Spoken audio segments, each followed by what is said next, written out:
Chapter 3, Computer and Internet Crime, Part 1 of 4, Understanding Business and IT Security.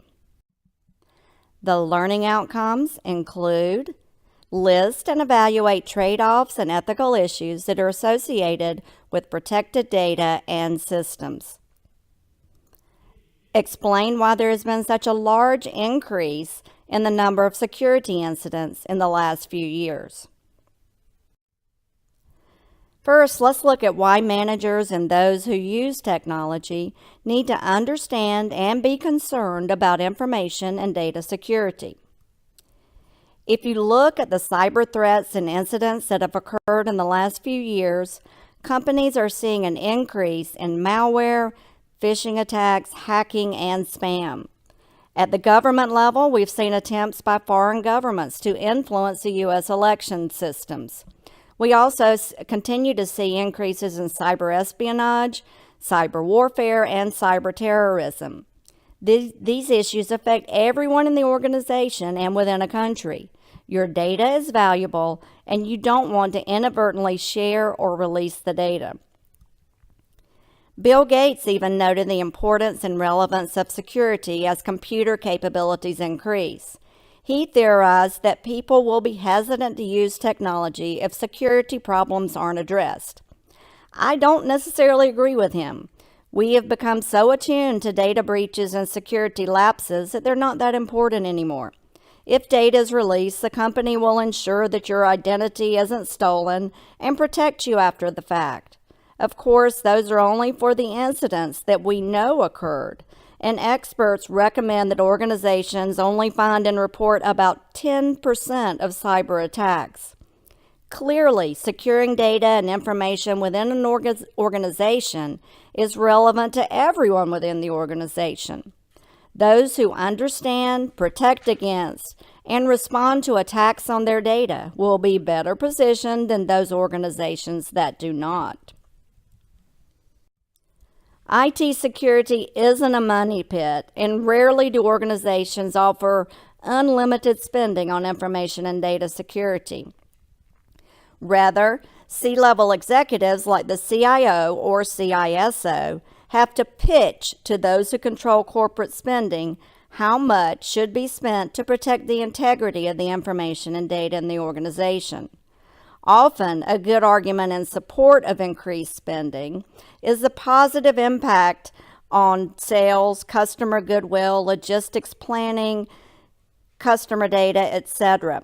CIOs must find a way to equate increased spending on IT security with increased sales in the long run.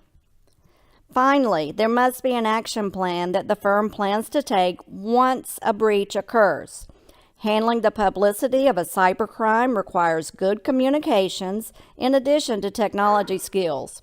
A cross-functional plan including marketing, human resources, public relations, and information technology specialists should be planned in advance for the breach that will occur, whether the organization is aware of it or not. As you see from this graph, global spending on IT security has increased over the past few years, and information security continues to be a large part of the IT spending budget. Costs are not going down as threats continue to increase. As information technology becomes more complex and difficult to manage, organizational vulnerability also increases, leading to more computer incidents. The number of entry points in a typical organization has ballooned over the years. For instance, think about how many technology products you have within your reach right now. 1 or 2 smartphones, a tablet, a laptop, a Surface Pro. As organizations encourage students and employees to bring their own devices, an IT security plan must be able to manage these devices when they are brought into or taken out of the organization. Cloud computing provides some protection in that the data is stored off-site. However, the organization then relies on the security of the external cloud computing firm to protect its own data, and that situation has its own inherent risk that must be considered.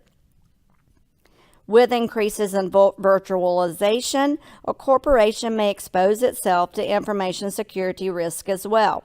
With virtualization software, a layer on top of the operating system allows several machines to run on each computer. While that saves the need for numerous technology devices, it provides a single point of contact that the hackers may seek to exploit. Thus, one exploit may affect numerous systems. In sum, it is incumbent that multiple groups throughout the organization make a concerted effort to secure the data and information.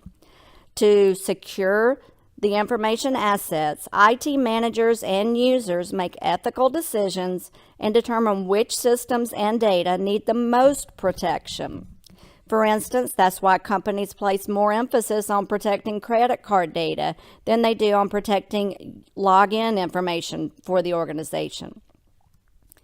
The CIO and other technology professionals must make valid business arguments to secure funding for technology security. If you don't provide a way for other business managers to understand the potential impact of information security breaches, it will be difficult to get the budgeting you need to secure the organization.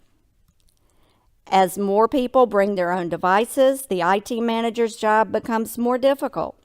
Each individual technology asset that is brought into the company must be secured so that breaches don't occur. Cloud computing and virtualization only add to the problems with securing organizational data. When a breach occurs, and it's when a breach occurs, not if a breach occurs, the organization must protect the information assets and inform those who are affected. Of course, the vulnerability must be fixed as well, since you don't want to have the same problems at a later date.